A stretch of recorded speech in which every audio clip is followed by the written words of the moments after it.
Hey guys, this is Paul Alex, founder of CashDrive.com. Welcome back to another weekly live. I'm here with a very, very special guest and young man. He is 20 years old.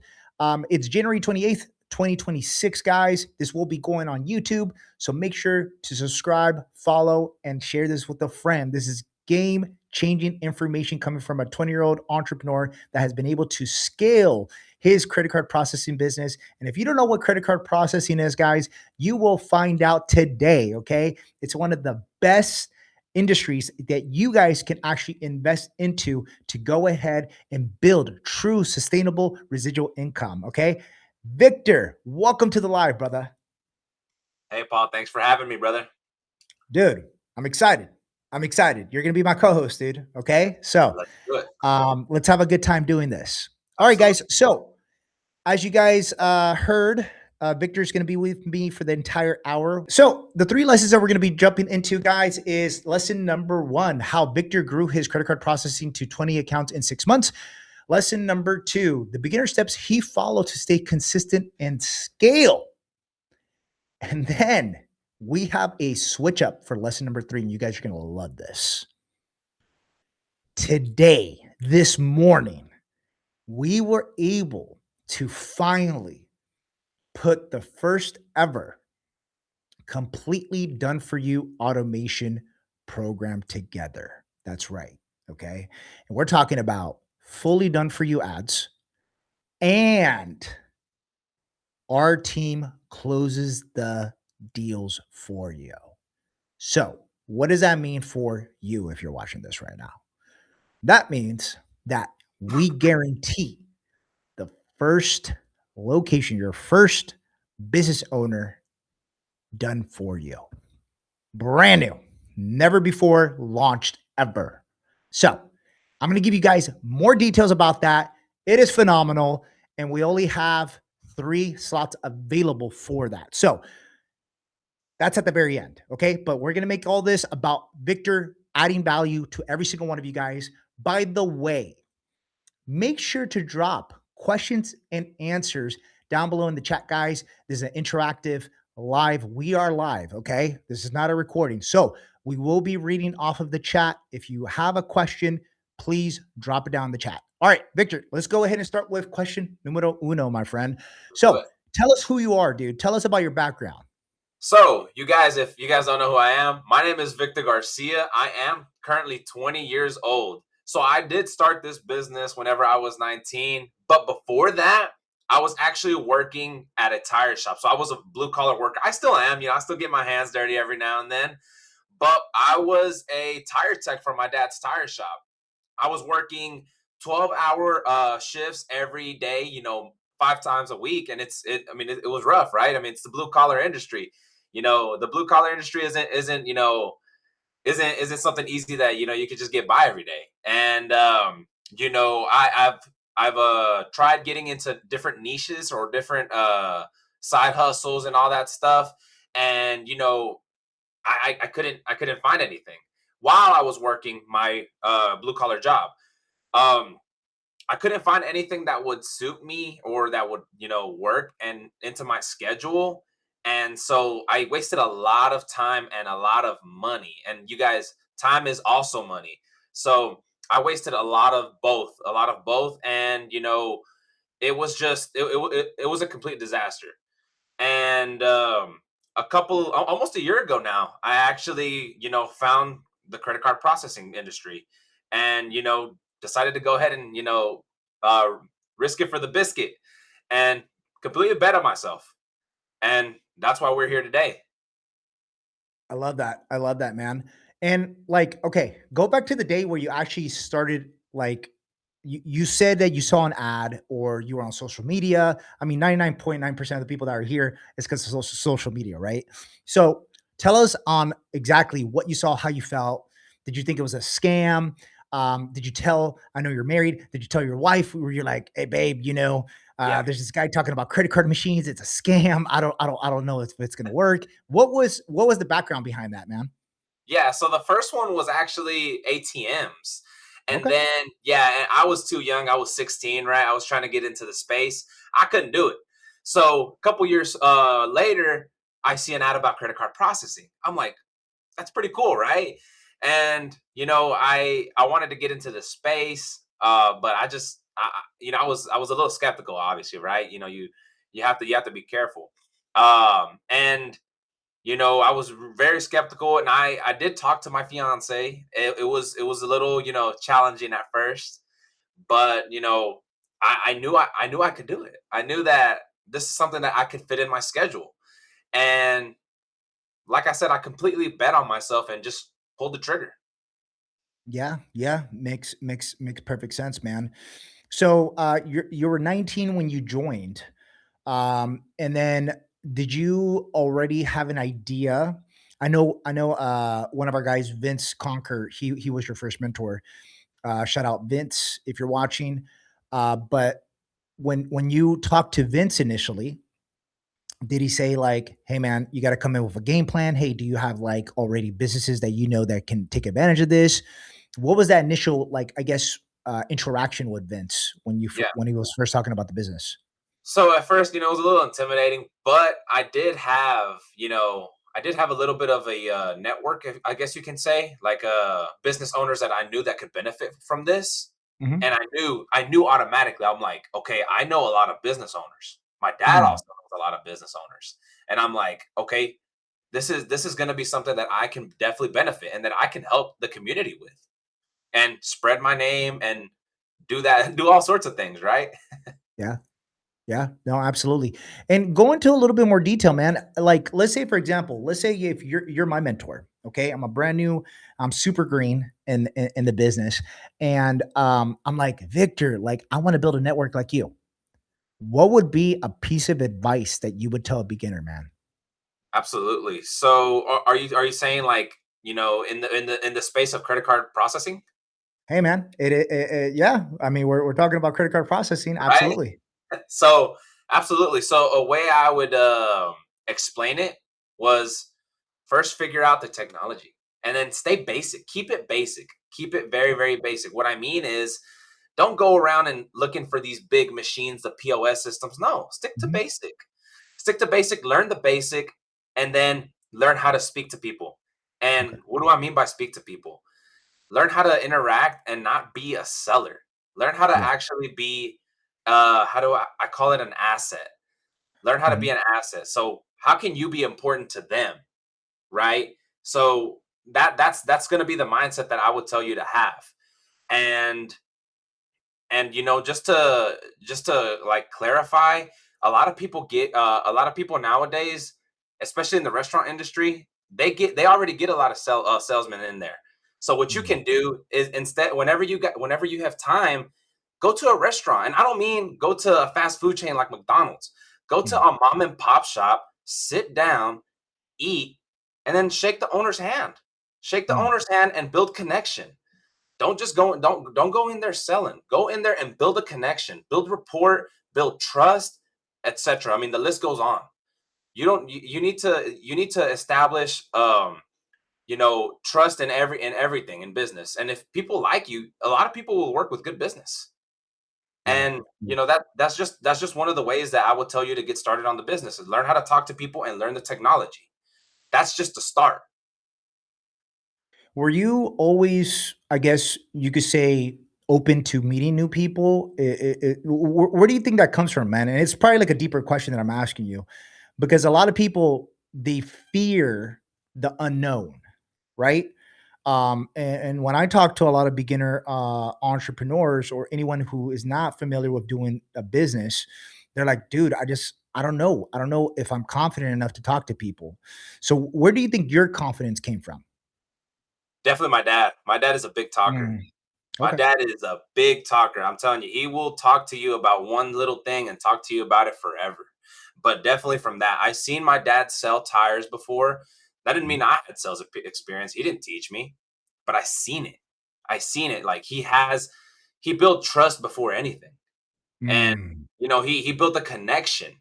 Once you build that connection, the trust is pretty much there, if that makes sense. Once you build a yeah. connection, because you got them hooked. I mean, you're talking to them, right? They're obviously worth your time if they're talking to you, right? Mhm, And mhm. that's definitely where it came from though. My father is very outgoing. I love that. So you became outgoing because of your environment.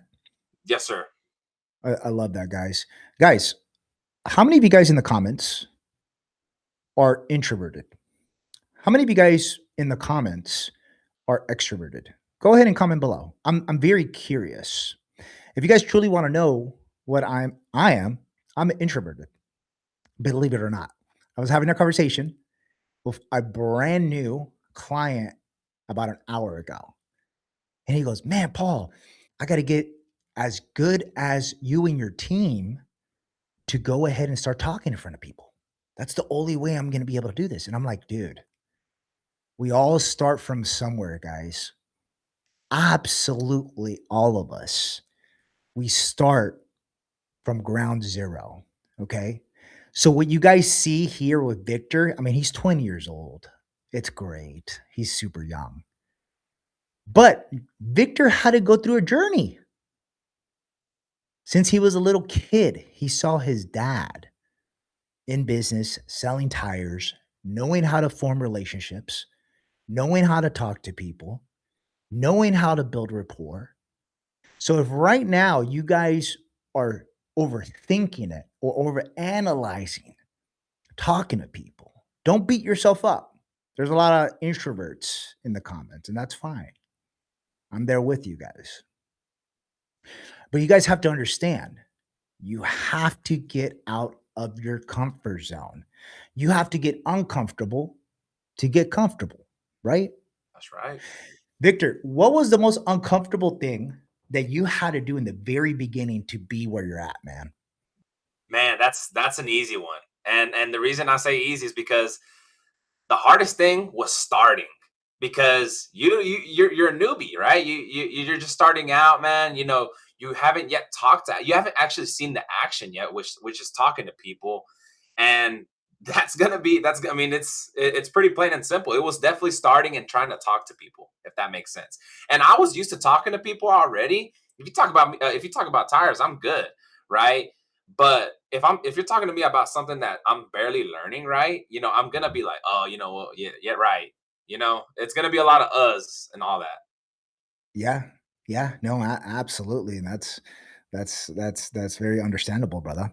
So 20 locations, 6 months. What were some roadblocks? What would you say if you could list maybe two to three? Because I know for me it was several, right? Roadblocks when I was starting in any industry, guys. So, what would you say is about two to three roadblocks? And then we already have people asking questions. So, we're going to go ahead and start answering these questions as we go.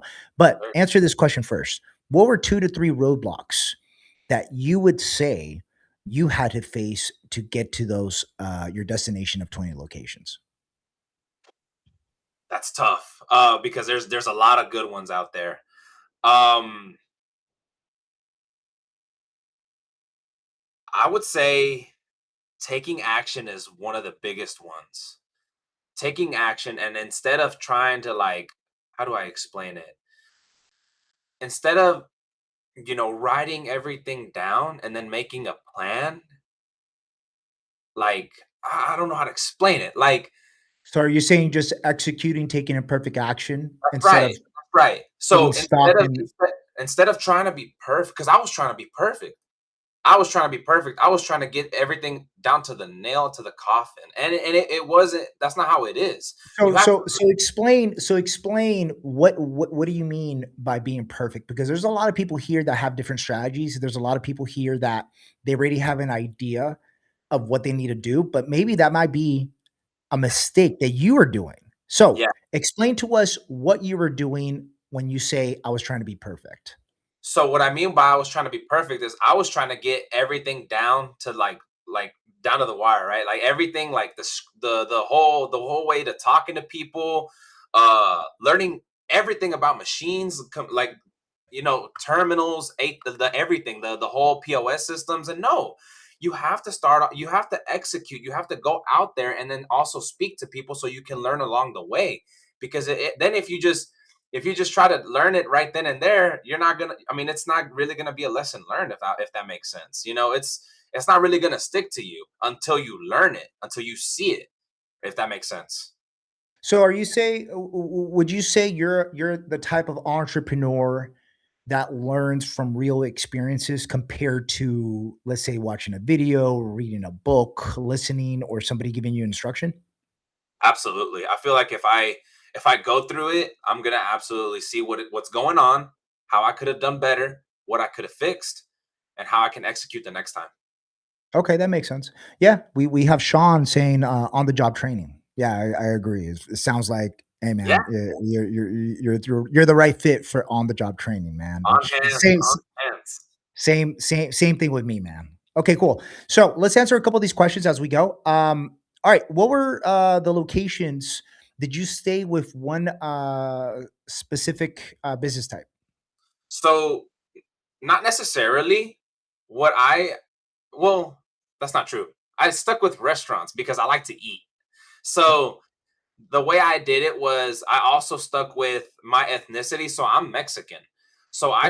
I tried to go to businesses that I can relate to that also speak Spanish. That way that I can help those guys out. Are you And fluent? yeah, I like to say I'm fluent. I'm pretty Yeah, fluent in hablas Spanish. poquito. Mucho, hablo mucho. I speak a Oh, lot. habla mucho. Hey guys, in the comments, I'm just curious. How many of you guys can speak Spanish? Okay, go ahead and comment Spanish. Comment Spanish if you guys are a fluent Spanish speaker. Okay, I think it's a big needle mover.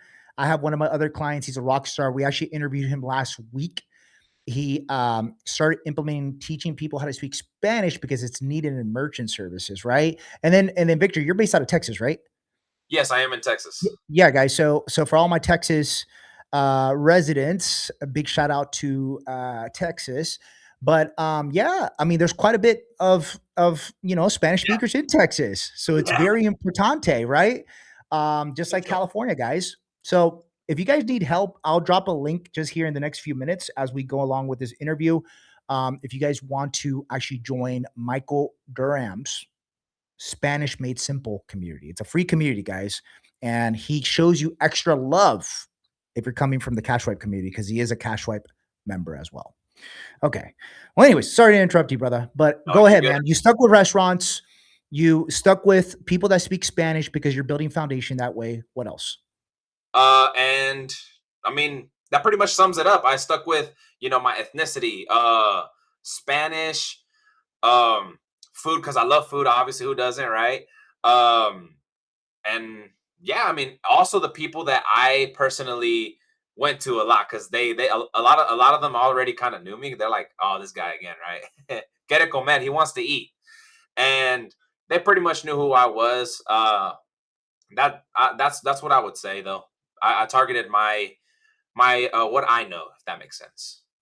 Okay, so walk us through a scenario. Okay, so if you spoke with, let's say, Spanish speakers and you were going to restaurants because you love food just like me, Absolutely. what would you say was your opener, man? What was your go-to? What was your bread and butter that you would I, go ahead and when you would walk in and be like, what was your hook? Because a lot yeah, of people, they're probably wondering, they're like, I wonder what his hook was. Like, what is his opener? So what is it? yeah, absolutely. So typically, I would just walk into the restaurant and uh and I would talk to anybody there, and I'd be like, "Hey, my name is Victor Garcia. I'm actually the local payment processor. I was actually helping a business owner across the street from you guys, or somewhere over there, right?"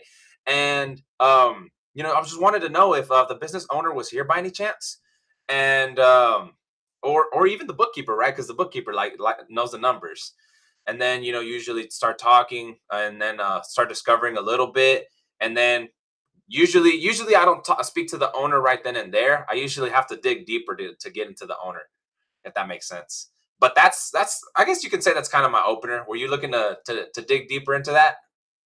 Okay. Okay. And then let's say, give you a great example. You get a gatekeeper. So you get an employee. They're up in the front. They're not the owner. And now they're telling them, oh well, the owner they're in the back busy, or maybe they're not here. What would be a strategy to get to the owner to get past that gatekeeper? Paul, I have a phenomenal story. A Mhm. phenomenal story. I love stories, brother. Go ahead. Mike's yours. I went into this business. The restaurant's name is called Taqueria Durango, if you guys want to fact check me. I went to this business, Taqueria Durango, and I went there, just regular common. And I went to the cash register and I asked the guy, hey, by any chance, is the owner here after doing my intro and all that? And they were like, no, no conozco al dueño. Nosotros nada más somos trabajadores. Basically saying, yeah, we're just employees. We don't know the owner. And I see a couple of them working over there in the back and all that. And one of them come up to me and like, hey, how can we help you? And I'm like, hey, I'm just looking for the owner, etc., etc. And then she also tells me that she's not here, that there's nobody that's affiliated with them, or they're just workers, right? And I get into dig deeping. I get in there, right? So, and I'm like, okay, and since she's not here, I might as well ask you guys, how's everything going here in the business? And we start talking about life, right? Not necessarily life. We got a little bit off topic, if that makes sense. We went into talking human to human connection, right? And I dig deeper, deeper, deeper, right? After 20 minutes of talking to them, and I will say this was worth it, they finally admitted to me that everybody there working was actually the owner's kids. Oh, that's pretty cool. And so here's what's funny. I found that out from them. And I'm like, okay, are these guys not embarrassed that these guys, just lied to me? I kept it to myself. I talked to the owner and we closed that deal, man. We closed the deal. And it was such a funny interaction, man. I'm telling you. I love that. I love that. And guys, let's go ahead and we have a commenter Sean asking where is everyone? I'm assuming he's asking where everyone's from. So, guys, where are you guys watching this from? Where are you guys watching this from? City, state, drop it down in the comments below, guys. I'm currently in California. Okay, I'm in California to the end of February, and then we are back to Puerto Rico. All right. And then, as you guys know, our special guest, Victor, he is from Texas. So if you're in Texas, rep Texas. I love Texas. Let's do it. Okay. So to continue with that, brother, what would be the biggest needle mover from someone who is looking to start this business right now, but something in the back of their mind is telling them, man, I'm not sure if I can do this? What would you tell them? What is the biggest needle mover, man? Especially coming from you, because you've been in this industry now for a little bit over a year and you had a massive success very quickly. So obviously you were doing something right. So what would be Absolutely. some piece of advice that you would give a beginner right now? I would tell them, hey, absolutely. There is absolutely no rush to this. And hey, and if you don't mind me asking, what do you think is, holding you back? And usually they tell me, something small, right? Oh, I'm not sure, I'm not ready. It costs too much, this and this. And I'm like, okay, how about I do this for you? How about I bring the machine, bring the equipment here, you try it out for 3 months. By the way, I don't know if I mentioned, we have no contracts, meaning no obligations, right? Wow. And so they're like, oh, okay. And try it out for 3 months. And if you like it in those 3 months, hey, keep the equipment. We can keep the ball rolling and you can go about your life. And if you don't like it, I can come back. I can come pick that machine up, and you can go about your day. I How love does that? that. I love that. You're making it like very, very simple for them to say, like, hey, this is sort of like a no-brainer, right? Yeah, absolutely. Guys, so guys, right now, if you guys are just tuning in, we have over 124 people watching us live right now. So this is Victor Garcia. He's 20 years old. At the age of 19, he ended up going ahead and starting in credit card processing. He is a father. He is married at a very young age. And at the end of the day, he wants to scale to about 100 locations by the end of 2026. With that being said, he spoke last at our last live event in Miami, Florida. Who knows? He might be speaking in May in Los Angeles, right? It'll be great. So, with that being said, we have a few questions for you, Victor. What was the conversation with the owner like? How did you actually bring up the opportunity on your last story? Which story are you talking about? The The very one last one when you closed the owner and you said the kids. with, yeah. What was the Correct. story like, or how did I interact with them? Yeah, correct. What was the conversation with the owner like? How did you bring up the opportunity? So believe it or not, they ended up telling their mom who I was, right? And then their mom was already actually looking for a processor because they were charging her like $600 a month. And so we ended up talking. I'm like, okay, I felt bad. I mean, I was like, generally shocked. And we sat down and we started discussing a little bit about it. They showed me the statement, and I was like, that's crazy, right? And I told her about the machines that we have, what we have to offer. We sat down. I even gave her an option. I was like, hey, do you like black or do you like white? I know a lot of people don't like to stain their machines. Let's go ahead and get you a black one if you want. Is that cool? She ended up getting that black one.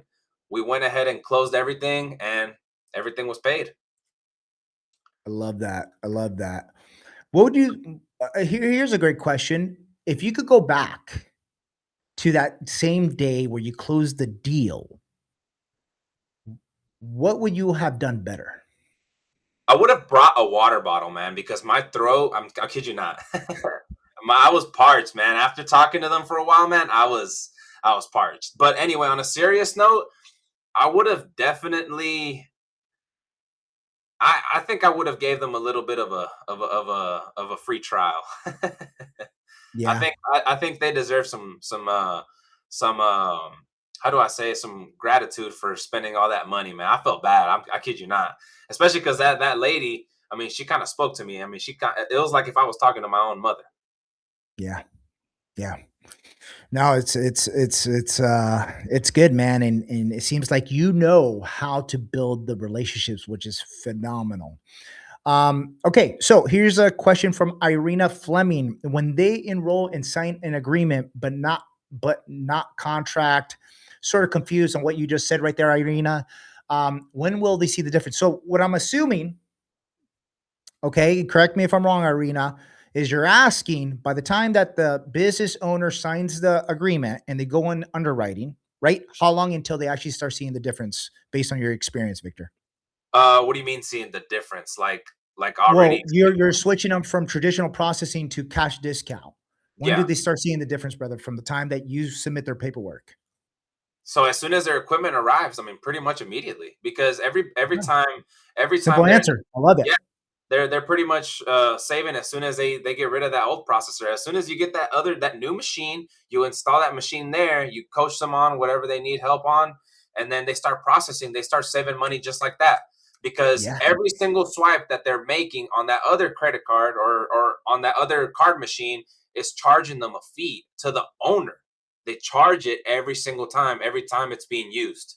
So pretty much instantly, as soon as the machine or the equipment arrives. Okay. So, Irina, if you needed clarity on that, Victor said, "Hey, as soon as the equipment arrives, is installed, they basically start seeing the savings almost immediately." Based on my experience as well, okay? It really depends on the underwriting.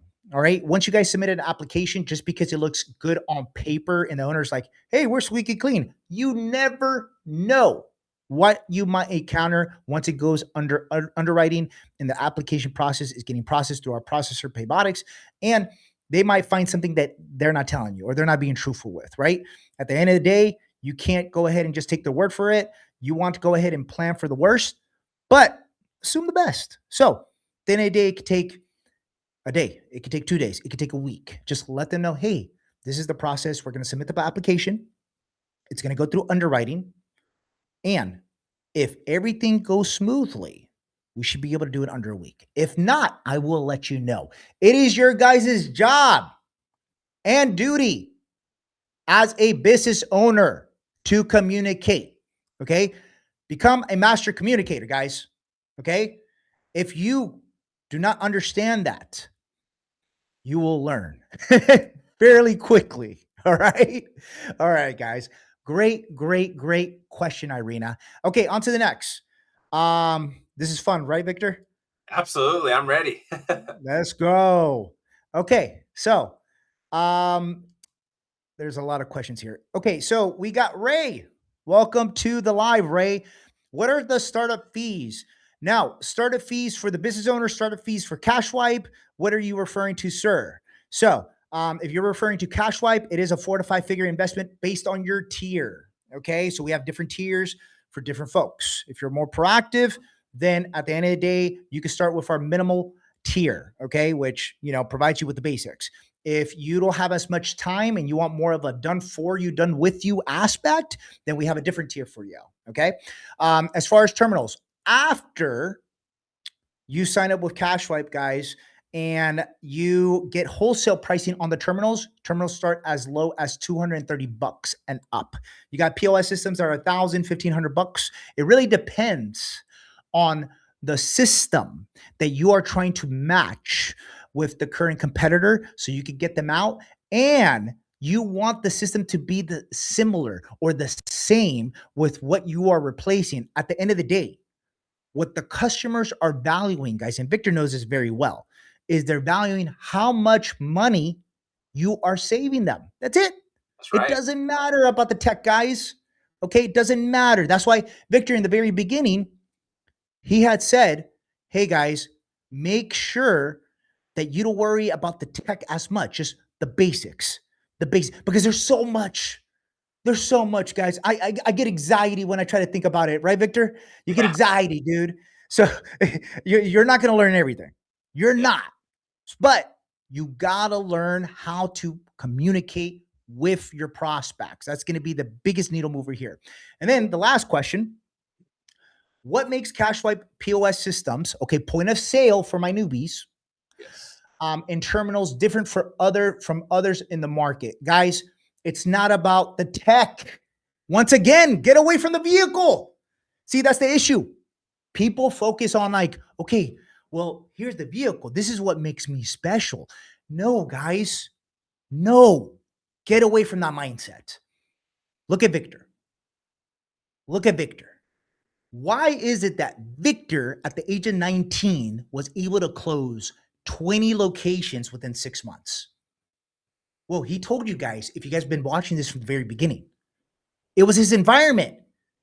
He saw his father build rapport. He was an entrepreneur. He was able to show them how to build foundations. So Victor mimicked his father's actions. So that's mentorship right there. It's equivalent to when I was in law enforcement and I had great mentors that showed me how to be a good cop, which then ended up becoming a detective and all this great stuff, right? So at the end of the day, what makes CashWipe different, it is the community and the culture and the people in it, guys. You guys will meet your people. You guys are going to meet people that care about you. You guys are going to meet people that will have your six, okay? But on top of that, if you want to get down to logistics, all right? You ready for this, Victor? Let's talk about crypto processing. Let's talk about we're the only merchant services platform, fintech platform that can offer ATMs as well. So imagine you're head to head with a competitor, right? Me and Victor are in there, and they're telling us like, well, they got the same credit card machine as you and Vic and you and Victor, Paul. I mean, I don't know. Well, what if I give you a free ATM? They have that? Well, I don't think they have that. Well, there you go.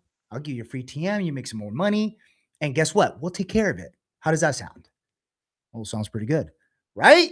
So we are all in one, and we just started. Okay, which I'm going to be talking about at the very end of this after we're done interviewing Victor. Done for you ads. Done for you ads. So imagine now, inbound leads coming in. Inbound leads, guys. Okay. And you're able to go ahead and see what their sales volume is, who they are, and they already know you. Why? Because our team is already going ahead and they're writing the scripts for you. They're editing the reels, the ads, the posts. They're making you look like the expert, guys. So that's what it's about. We are all in one. We're the most robust fintech platform out in the United States right now. Okay. So that's just what it is. That's right. So I hope that answers your question.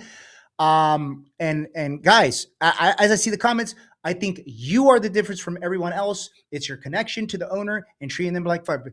Absolutely. Great Great remark there. I love that. Okay.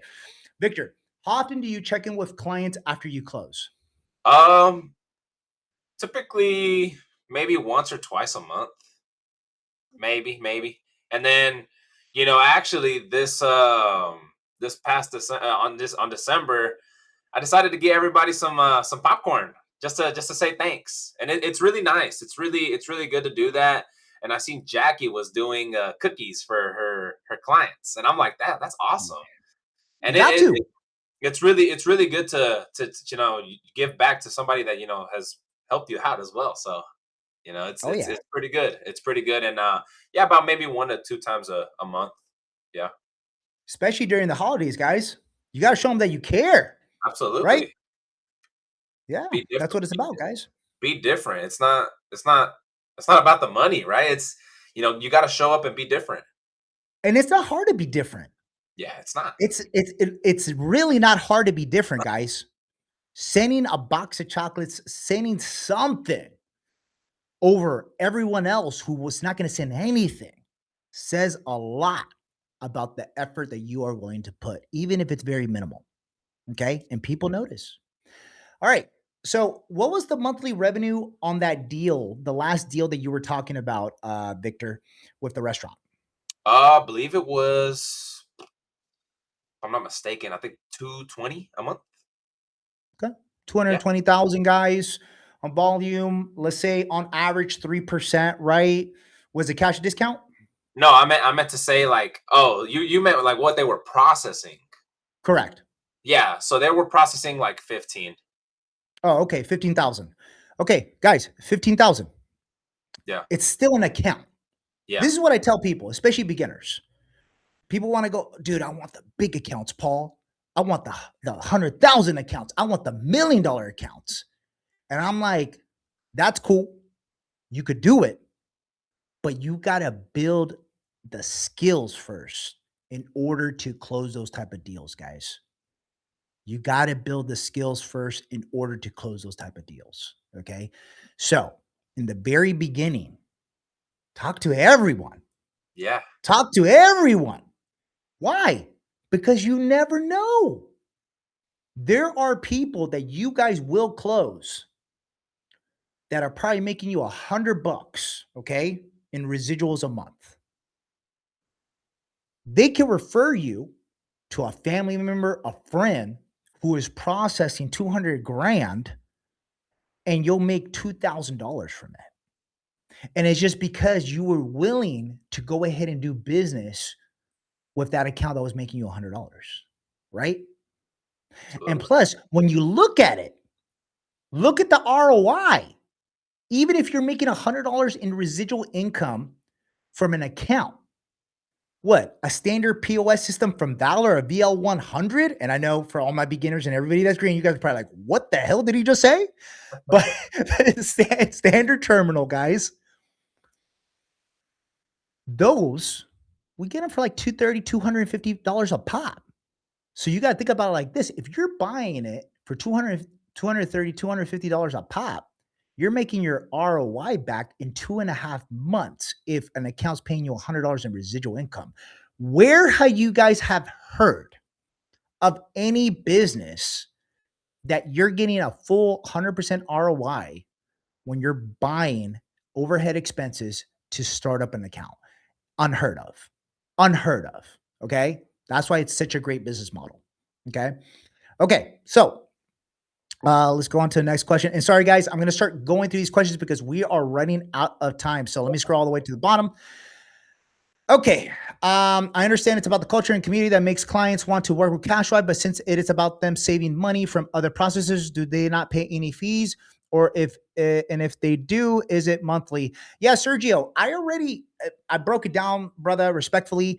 I just said we are the most robust program out there. So our service, yes, we're able to go ahead and help people dramatically reduce their expenses on a monthly basis. Not only that, but we have all the latest features. All the latest features. We're considered a super ISO because of who processes our systems. Okay. Majority of these merchant ISOs, independent sales organizations, they're considered sub ISOs, guys. Okay. So when they're a sub ISO, that means that they are getting a sliver from someone else. And you don't know if that someone else is getting a sliver from someone else. So by the time that you end up working with this sub ISO, you're getting a sliver of nothing. That's just the reality of the game. That's the reality of the game. That's the reality of the game for 90% of these ISOs out there, guys. And it's not to bash anybody. It's just what it is. It's the reality of the game. It's business, guys. So you guys want to go with more of a robust setup where you have everything aligned. You have the backing, you have the coaches, you have everything. Literally, you have to be successful. The only thing that you need is to put in the work. Okay. All right. That's it. All right. Let me go ahead and ask these questions. Guys, I'll go back to the Q&A, but let me go ahead and finish off these questions for Victor. Okay, Victor, next question. Explain why charging customers, and I'm not talking about merchants, I'm talking about charging their customers. Explain why charging the business's customers in 2026 is the way of helping business owners. Absolutely. So that 3% is usually being paid by the business owner, and you transferring it to the customer. Now, a lot of people might think like, hey, what is the 3%? Does it negatively impact the business? Absolutely not. A lot of people that go into that business don't mind paying a few extra 30 cents, 40 cents, just for that business to keep running. And, you know, um, what was a little bit more that you said, Paul?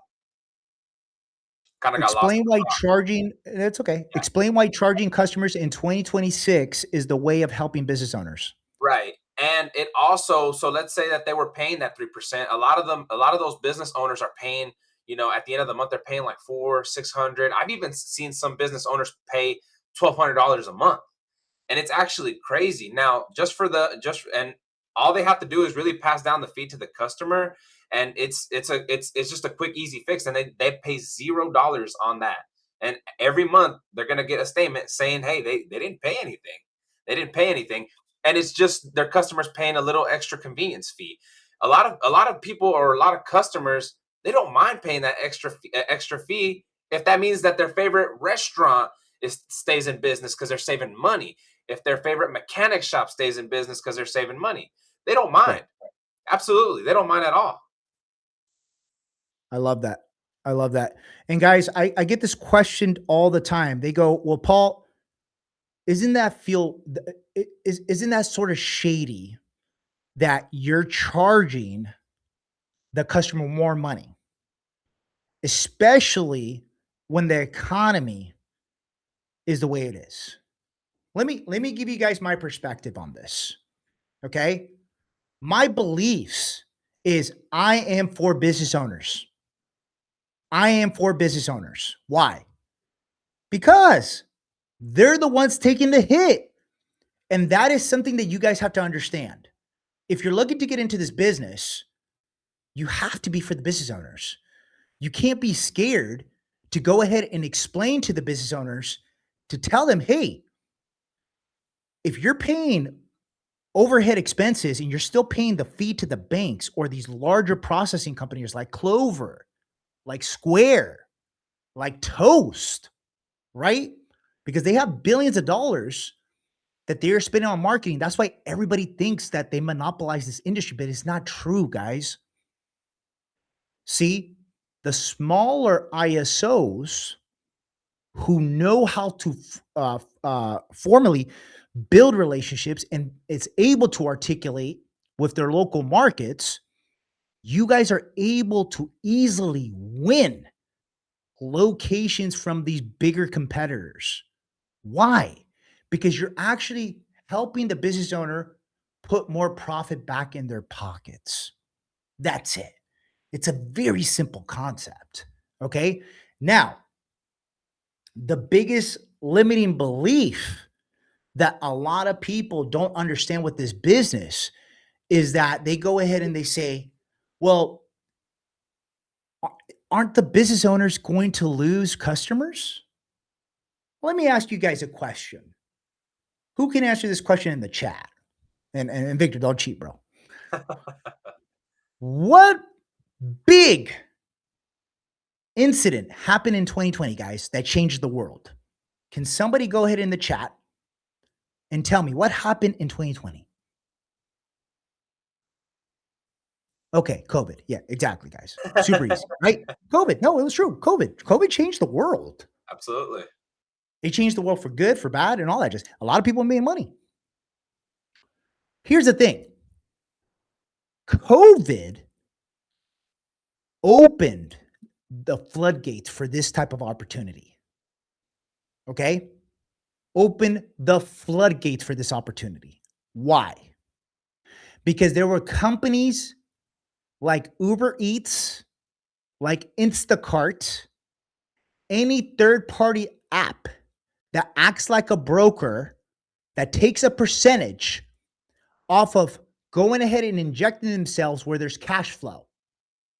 So here's my mindset, guys. And this is powerful. This is why Victor, at the age of 19, got into this business. See, because he got into the business where it's already cash flowing. And when you get into a business that's already cash flowing and you insert yourself as a broker, as a middleman for that connection, guess what? You're going to make a piece of the pie. And in this industry, it's a multi-billion-dollar industry already. So when you guys look at it from that perspective, you are guiding the business owner by educating them, by building foundation. And guess what, guys? Here, I'm about to break your limiting beliefs right now. How many of you guys have a breakfast coffee shop you guys go to on a weekly basis?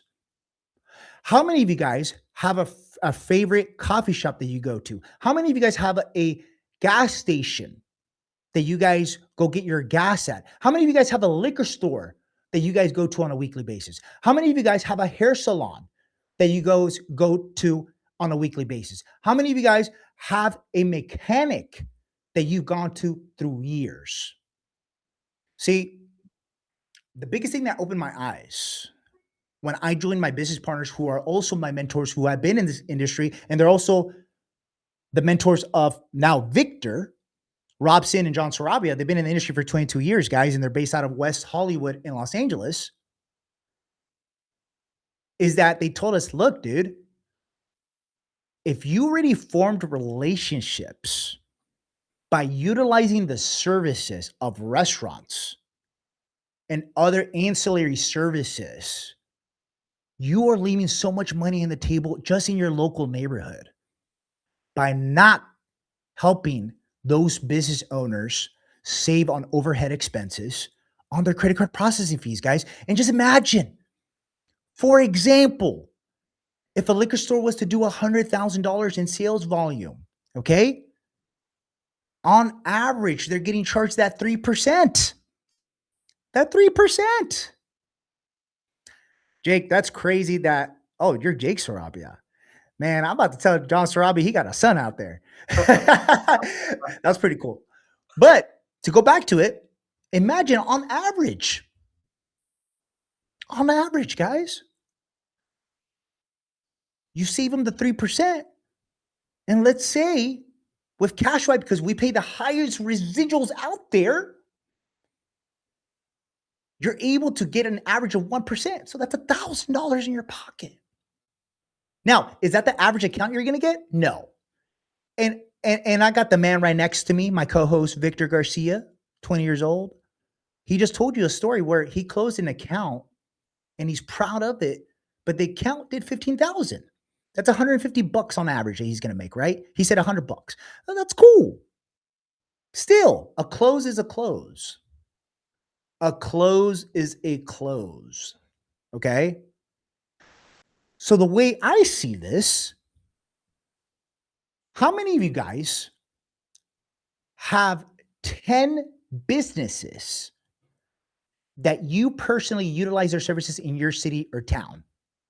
If you do, comment the word dream. And I'm going to tell you guys why in the next couple of minutes. Dream. Comment the word dream. So for the past 5 years, guys, I've invested a lot of money in mentors. Okay. I'm a big believer in self-education ever since I was a detective in law enforcement. And one of my biggest mentors who built $1 billion SaaS company, okay, Russell Brunson, he was one of my biggest mentors. He told me, Paul, just focus on your dream client. How do they look? How do they act? Where are they at? What is it that they need? Now, find a solution for that dream client. So, the reason why I have all of you guys comment the word dream is because I like to call this strategy my dream 10. My dream 10. And guys, I'm going to be very, very, very real with you right now. I want you guys, even if you're not with us, even if you haven't started this business, but write down those dream 10 business owners that you already utilize their service. You already go ahead and pay them good money, and you know they're using credit card machines. And what I want you to do, it's Wednesday right now, within the next 48 hours, go and make contact with them. Hey, go have breakfast tomorrow, right? We all got to eat, just like Victor said. I like to eat. So when you're in there and you're checking out, guess what? You're pulling out your credit card. You're about to use that machine. Boom, ask that question. What's a question that they can ask, Victor? Whenever they make the transaction? Mm-hmm. Well, I like to say fees or no fees. Okay. And then Smooth. if they tell me, oh, no fees, I know they're paying the fee. Smooth. Smooth. That's it. I go ahead and say, hey, is the business owner around? Because this is very important. It's going to cost them a lot of money if I don't talk to them today. I like to go a little bit more serious, guys. Yeah. I'm an urgency guy. I'm an urgency guy, right? I mean business when I walk in. That's it, right? But then typically, if I talk to a gatekeeper, guess what? They're like, oh my God, this guy's about to shut down the restaurant. He's the health inspector, right? I'm like, come on, where's the owner? Where's the owner, right? And I talk to the owner, hey, nice to meet you. Like I know him or her, right? You guys got to get excited. I'm telling you, you guys got to get excited because if you're not more excited than the business owner, how are they supposed to get excited? That's right. That's right. That is right. Get excited, guys, because it's an exciting, exciting business. It really is. Okay. When I got into this business, you know what my mom said? She was just like, another boring business, huh, Paul? I was like, yes, yes, another boring business. Hey, it's exciting. It's exciting to help people make more money. It's exciting to build residual income because you're able to go ahead and live life by design, guys. And that's what it's about. How many of you guys right now say living life by design? Okay. So, question, Irina, what about no soliciting? Then move on to the next location. You see how simple the solutions are, guys? If there is, hey, no soliciting on the door, guess what? Is that going to make or break you? No. There are hundreds of businesses in every single neighborhood, guys. Go to the next one. Sell that person. That's it. Solution driven. Let's go. Okay. Next question. See, you got me hyped up, dude. You're doing a good job, Victor. Let's go. Let's go. Okay. So, why do you believe you were able to achieve 20 accounts when most people struggle with just getting their first 3, dude? I want you to dig deep. I want you to dig deep, and I really want you to think about this. Why were you able to achieve 20 accounts when most people struggle with their first 3 accounts?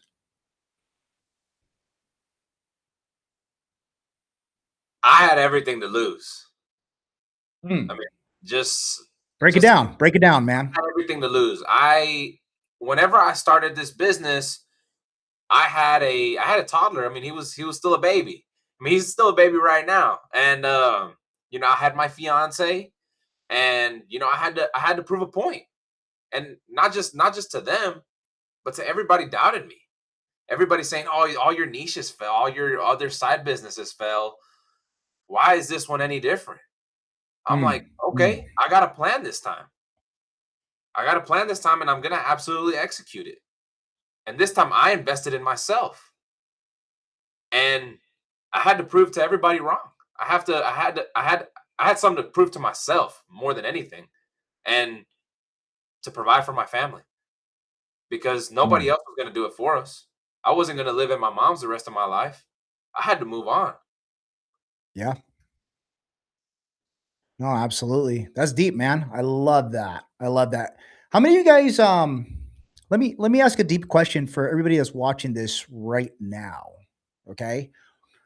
How many of you guys want to do more? And I know a lot of you guys are already successful. I mean, guys, we've had lawyers, cops, federal judges, believe it or not, DEA agents, FBI. I mean, we have a ton of first responders here. We had people that own franchises. We've had construction owners. We've had so many owners, so many entrepreneurs, truckers. That's right. But why do more? Why build another source of income? So, my question to you guys is, what is your reason? What is your why? Because for Victor, it's family.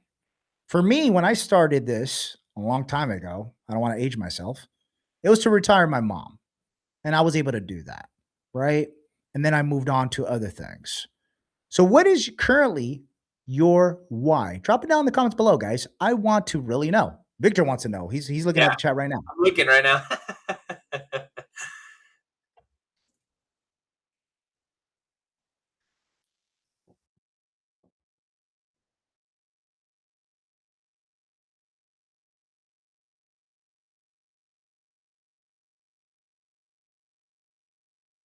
Phenomenal. Phenomenal. I love that. Read some of those responses, brother. Yeah, I see them. Oh, these are nice. See a lot of similar ones. See what we got. We got family, start a family. I love that. Love that, Christian. Yeah, it's a big blessing, man. You know, having kids, getting married, it's pretty cool. It's Car awesome. house. I love that, Sean. Get a ranch. I love that. Just had my first child on December 22nd. Dude, I just had my kid on the 20th. Congrats. Congrats. It's huge. That's amazing. Retire my mom. I love that. Financial freedom. Visit my mom more in LA. Love LA. Jason, fun plans to serve people. I love that, brother. Buy time with my family. I work 72 hours. Nicholas, tell me about it, dude. I was doing 80 to 100. All right. It's not sustainable. Invest, Giovanni. I love that. Retire my wife. Love that. Get out of the rat race. Love that, Jose. Cool. Okay, guys. And I'm pretty sure there's a ton of wonderful responses on here, guys. But all right. This is going to be the last question, and then I got to get into the last lesson, Victor, and then I got to tell people how they can receive their free terminal as well. Okay, Absolutely. because we're running out of time here. We're cutting it. All right, what would you tell someone who is interested in starting their business with cash swipe, brother, based on your experience? Okay. What would you tell someone who is interested in starting their business with cash swipe? Man, I would try to figure out what's your purpose and what's your reason for starting the business. Mm. I would start by asking that, and to figure out your why. And could you repeat that as well? Yeah. If someone was on the fence Uh-huh. with starting, if you could tell them why they would start with cash swipe.